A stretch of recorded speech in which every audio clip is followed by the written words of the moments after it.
Hey, good morning. If you can hear me, please say something in the comments. I'm having a little bit of technical difficulty this morning. I don't know if it's my internet connection or I need a new laptop or both. So if you are present and can hear me, if you wouldn't mind just putting in the comments, I can hear you, and then I'll know that this is really happening. And I'm just going to get right into it. And thank you for joining me. I am beside myself with the videos that I've seen this morning. And the first one I want to direct you to is What's the Obsession? She put one out before she went to work this morning that is allegedly of the surveillance footage. Yay, you can hear me. Thank you. Thank you, Jack. I hope it's okay that I said that. I'm always trying to be so respectful of people's privacy. So amazing. This is very cool. The video footage is allegedly what looks like the same thing that this person, Meghan, has been telling people the last couple of days as she's been doing the YouTube circuit, telling her story. So much information. It's overwhelming.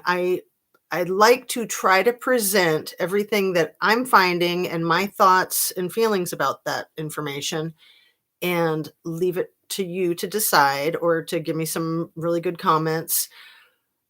I want to start with suspending your belief, suspending your disbelief about anything, anywhere, all the time, but especially in the Kylie Rodney case, right? And especially right now. This footage may or may not be real.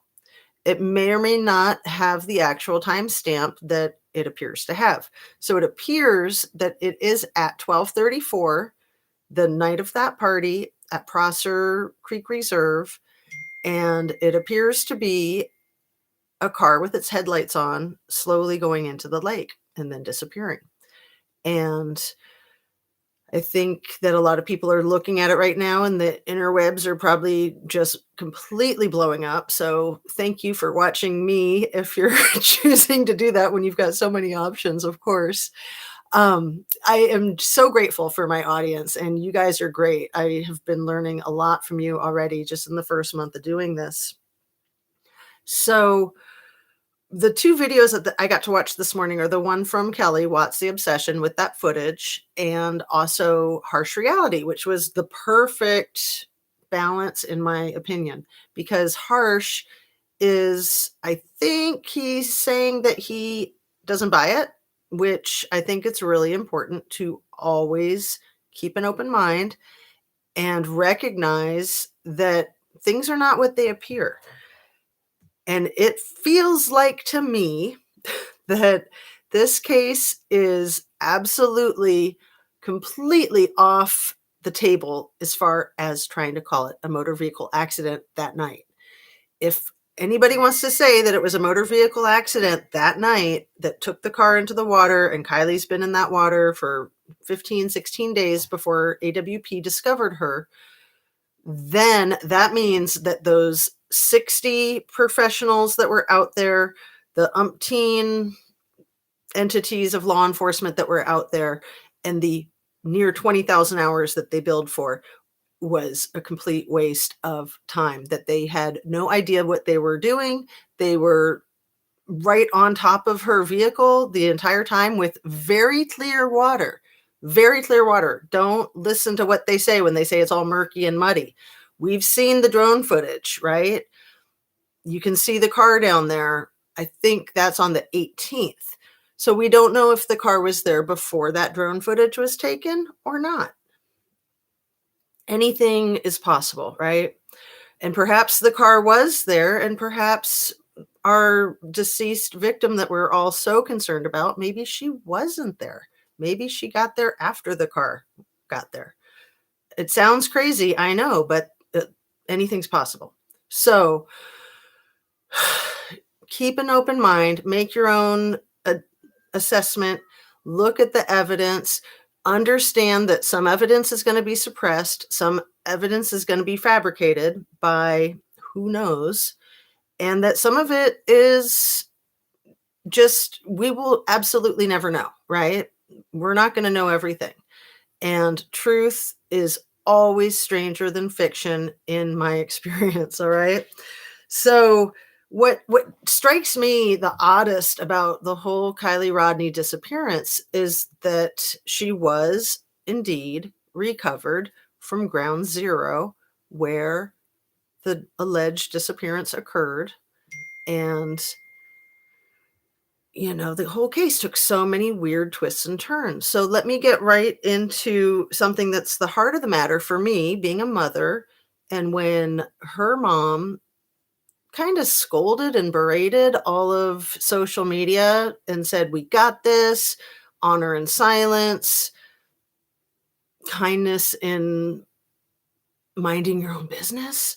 I totally believe honor and silence. I totally believe in kindness in minding your own business. And lady, show some respect for the people that brought your daughter home so that you could put her to rest. Give me a break. And show some respect for all of the strangers in the world that care, really, actually, truly care tremendously about what happened to your precious child. It's not okay. It's not okay for a 16-year-old to go missing. It's not okay for a 16-year-old to wind up dead, no matter how it happened, whether it was suicide, homicide, accident, medical emergency, whatever it is, it's not okay, right? We're mortals, we're humans, we're supposed to live these long, healthy lives and have kids and grandkids if we want, and be productive, be a member of our community, and help make the world a better place. And then we can rest in peace. If it happens too young, too early, it's just not the way that nature intended. All right? There, I said it. I am just so I try to be so respectful and gentle with the family, and yet even when Lindsay wrote that weird post to AWP or about AWP saying that they were not heroes, I thought for sure that's not her. For sure that's Sammy or Jagger, in my opinion. And then when it turned out that it maybe was her, I thought, okay, well, she's grieving. It's understandable. She's angry. She's got misdirected anger. And you always want to kill the messenger. That's a fact of how our brains work. And so be it. Just let her grieve in her way and see how it goes. And here we are. What is it? A month and a half later, and still no apology from her towards Adventures with Purpose. Still nothing. So there's been all this ruckus about people signing a petition to get the reward money to AWP, which I think is valid. Somebody commented on my video yesterday and said all these wonderful things and all these great ideas. And she also said that her opinion was that that money would be better utilized being donated to the Gabby Petito Foundation and helping women everywhere from violence. And I 100% agree. Those of us that are supporting AWP with our monthly membership, $5 a month, if more people did that right now, they'd be rolling in the dough. And I don't know their financial status. I can only imagine their bills. And I don't really care how much money they can amass. I hope that they can amass piles and piles of money and continue to spread their services nationwide and worldwide. I think that there should be equipment like that and people trained like that everywhere. I mean, all we can do is like what's in our country, right? What's in our state, what's in our county, what's in our community. But ultimately, that's just a tremendous skill set to have. And I hope that they can train more people. So I'm very, very happy to give them money. And I know that a lot of people are. And I'm going to encourage anybody who hasn't yet to go ahead and do it because it feels great to be a part of something like that. So there, soapbox for the day. Man, there's just been so much. I want to talk about Meghan, who was on the circuit of so many content creators shows the day before yesterday. She was also on some yesterday. Mostly I caught her joining in on What's the Obsession the night before last. And I had caught some of her during the day on other shows. And I thought, this woman is full of it. She's coming out to manipulate and try to get people in Sammy's corner and to get people to mind their own business. And by the time she got onto Kelly's show, I'm sure she was extremely tired. And it was my opinion about her interactions on that show that the panel was being so super kind and supportive to her, and that she really was responsive to that, and that she was coming around from that stance of trying to whitewash and manipulate to, oh my goodness, what's going on here? And what am I doing? What is my role in this? And I thought she was making some better decisions and making more sense, really, sounding much more reasonable by the end of the show, which went on to the wee hours of the morning. And then Kelly from What's the Obsession invited her to come back last night, the night before last, at the end of the show. She said, please come back tomorrow night. You're more than welcome. And what I saw of Meghan yesterday on, which one was it? It was the Crime Scene Obsessed UK. I think that was what it's called. Crime Scene Obsessed UK. Or Crime Stories Obsessed UK. Anyway, it was a very lovely panel put together that Meghan hopped into and hopped out of and hopped into again and hopped out of. And I don't know if that was due to her poor internet connection or because she was so hesitant. She was like a different person than she had been on What's the Obsession the night before. She was so guarded, and it seemed to me that either somebody had spoken to her and said, you need to change your story and shut your mouth and get in line, or she was just scared and reconsidering.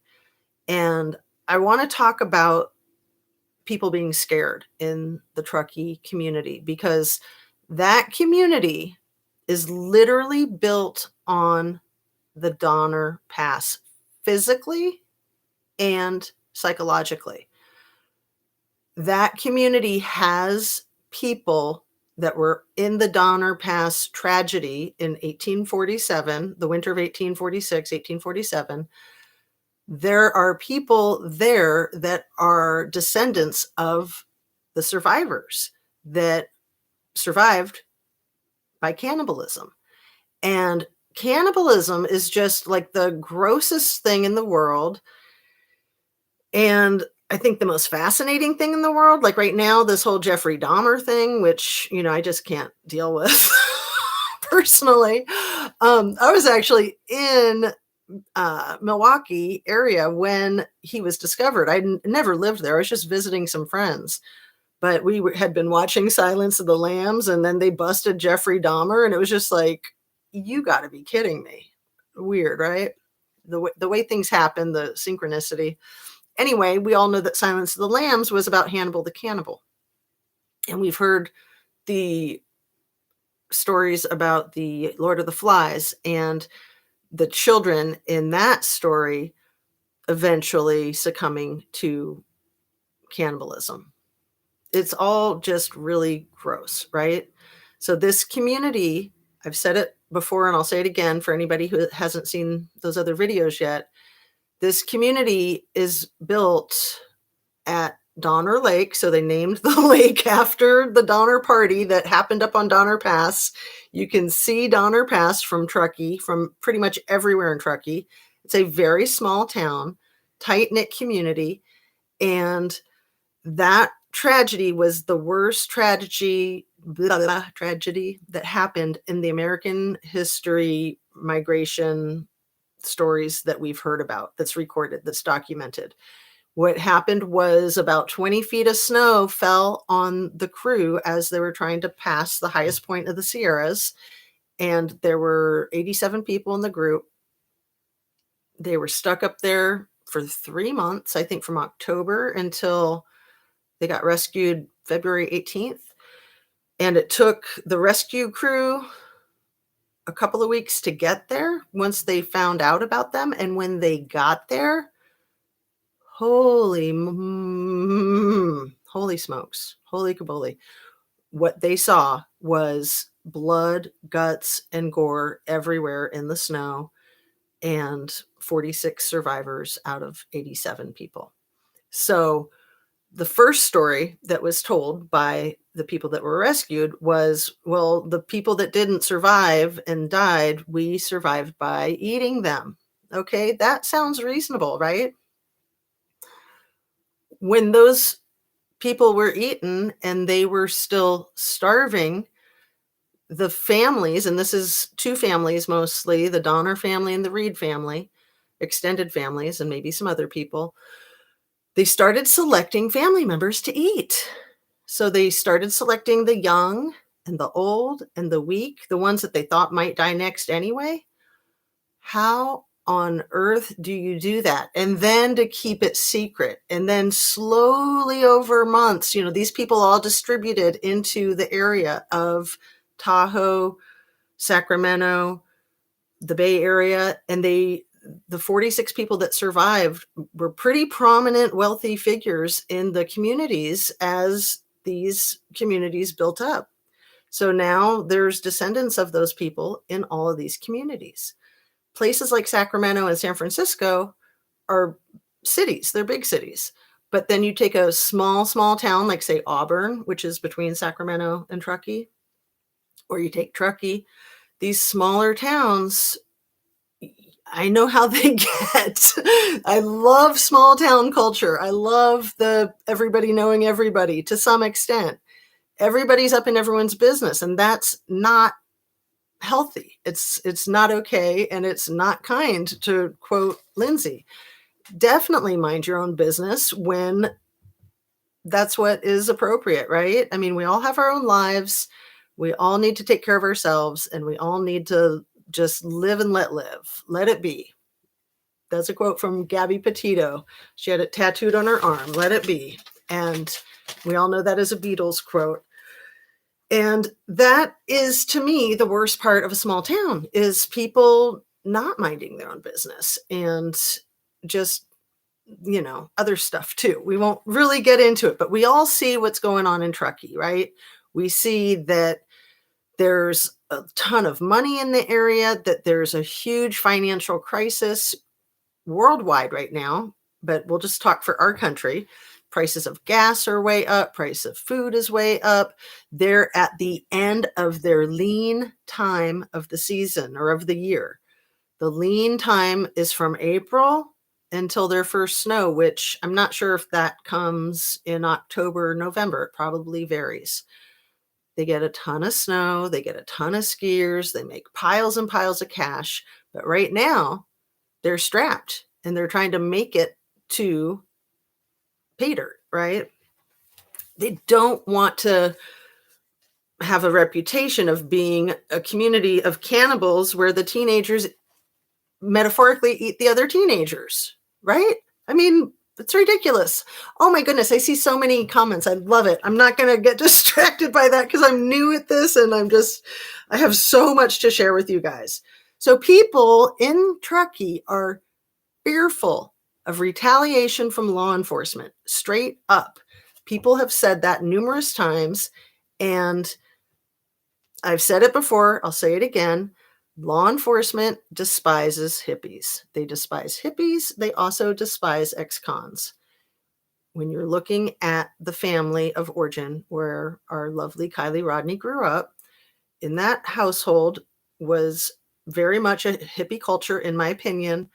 And allegedly, the stepdad has a history of arrest and possibly hard time and possibly from domestic violence, which is terrorism, in my opinion. Domestic violence is so frightening and so awful. And thank goodness people are talking about it. I mean, that was the most beautiful thing to me about the Gabby Petito case, is it took the stigma away. People are like, man, if a girl that smart and that cute can wind up dead by a scumbag like Brian Laundrie, none of us, I don't think, judged her for it. I mean, she really seemed like she had it together, except for in that video with that police when they stopped them for the domestic violence call and totally mishandled the situation. And in my opinion, are still mishandling that situation because the body cam from the female park ranger has not been released. And why is that? Why won't they release that body cam footage? She took Kylie, there's so much alike. She took Gabby aside and said things. I think I could overhear it on like the other people's body cams. Like, I think he's stressing you out. It's a toxic relationship. You need to get away from him. So I want to know what's on her body cam. I want to know what she said to Gabby and why are they hiding it? Just like with this situation here with Kylie. Why has law enforcement been hiding where that photo, I used it for my thumbnail yesterday, the convenience store last proof of life photo was taken? Why did they keep the location of that hidden? That information should have been in the forefront. This is the last place we know she was alive because we have it on camera. And then we have all these stories from all these kids who say that they have on camera photographs of her at this party. We still really don't know if there was a party, in my opinion. I mean, this whole thing is just, I'm so sick of it. And at the same time, I am relentless. I'm not going to give up. I mean, Kylie needs us. Kylie really needs us. So one question that I am pissed as shit about. Why has nobody asked that we know of in the public media or social media, whatever you want to call it? Why has nobody asked Jagger, what were you complaining about in the text that you say you sent to Kylie that she responded to at 10:30 by saying, oh, gee, I'm sorry you're experiencing that? What were you complaining about? It reminds me of Scott Peterson. It reminds me of Chris Watts. Both of those husbands, when their wives were missing, said, well, we had an emotional conversation. I think Scott Peterson said that. I know for a fact that Chris Watts said it. And you can't just say an emotional conversation and leave it at that. We all know if we've been in relationships and have emotional conversations that is huge. So you need to explain and finish that thought. So to me, Jagger saying that he was complaining about his day, which is so vague. I mean, did he get a flat tire? Was he upset that he couldn't see her? Did he have a bad day at work? All the above? Did he stub his toe? I don't know. But for her to respond, it sounded like hours later with something very simple and polite. Oh, sorry, you're experiencing that. It sounds nice for somebody you barely know, but if this is your ex, that sounds to me pretty reserved and cold. So I've always wondered about that. I've also always wondered, since Jagger had put up a post where he said something to the effect of, I am so sorry that I was not there to control your dumb ass. Okay? This is right after she was discovered deceased. I am so sorry I was not there to control your dumb ass. Does that not sound like the words of somebody who's prone to domestic violence? You tell me. So the blaming and shaming of the victim is what has been going on and on and on and on, and I'm sick of it. I don't care if Kylie did get drunk and wasted and drove into the water. Quit blaming and shaming the victim. Do your jobs, do an investigation. Family and friends, respect your person, respect Kylie, show her some love, show her some compassion, and get a hold of yourselves. You guys look like jackasses. I'll just say it.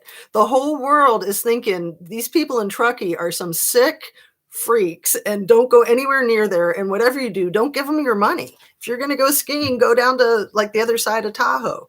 Even just like right next to Truckee, you have Squaw Pass, which is pretty much like the premier place, but it's right next to Truckee. So Truckee gets a lot it's kind of a premier place too, even with a silly name and disgusting history like that.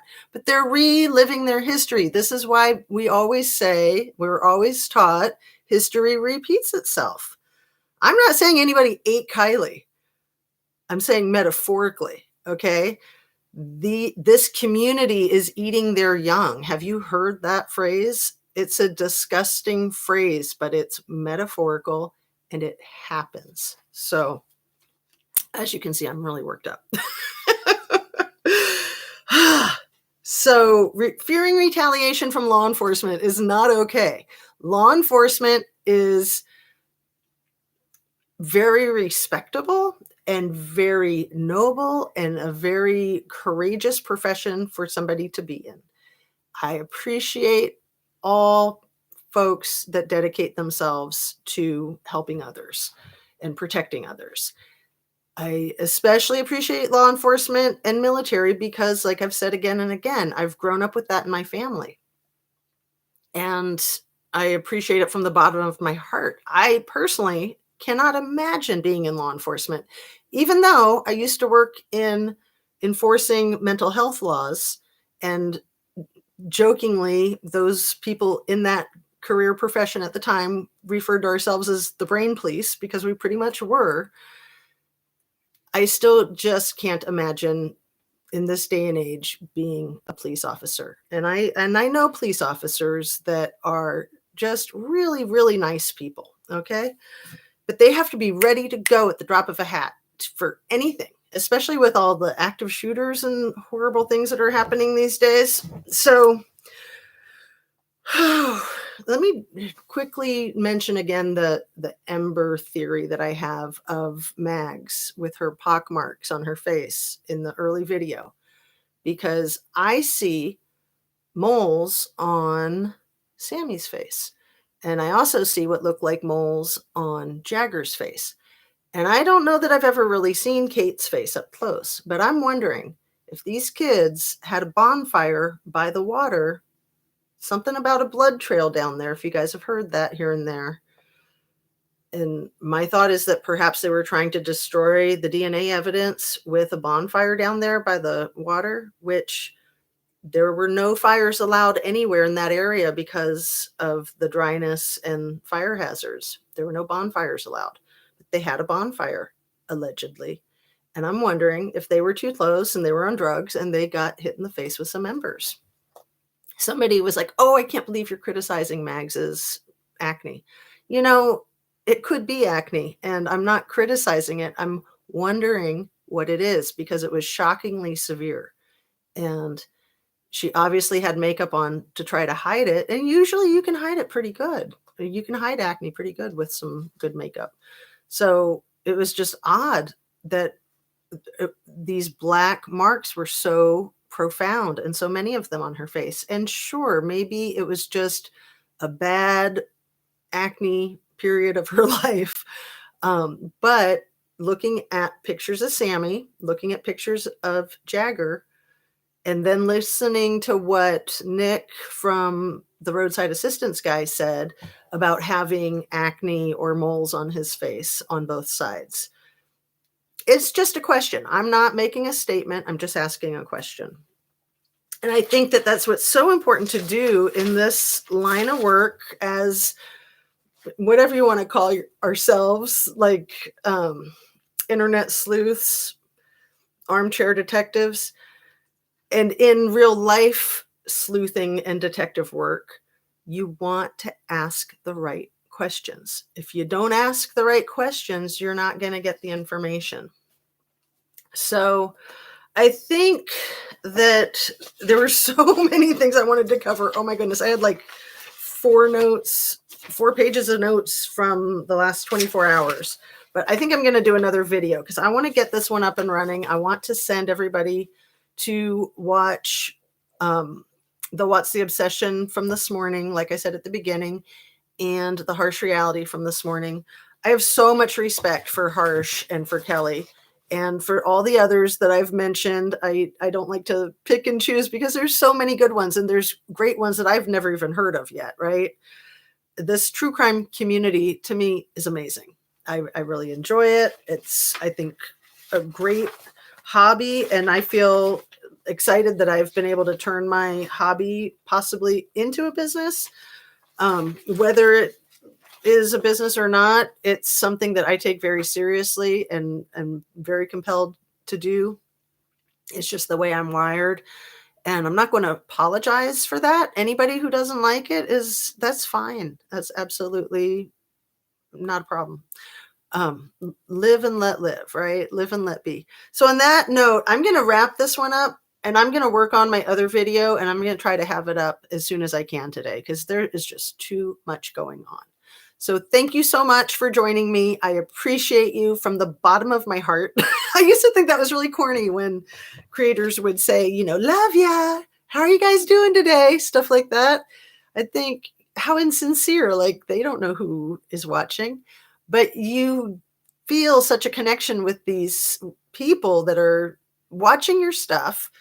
And I've had some of my friends tell me watching my videos is sort of like having me on FaceTime, right? And I think that's cool. That's cute.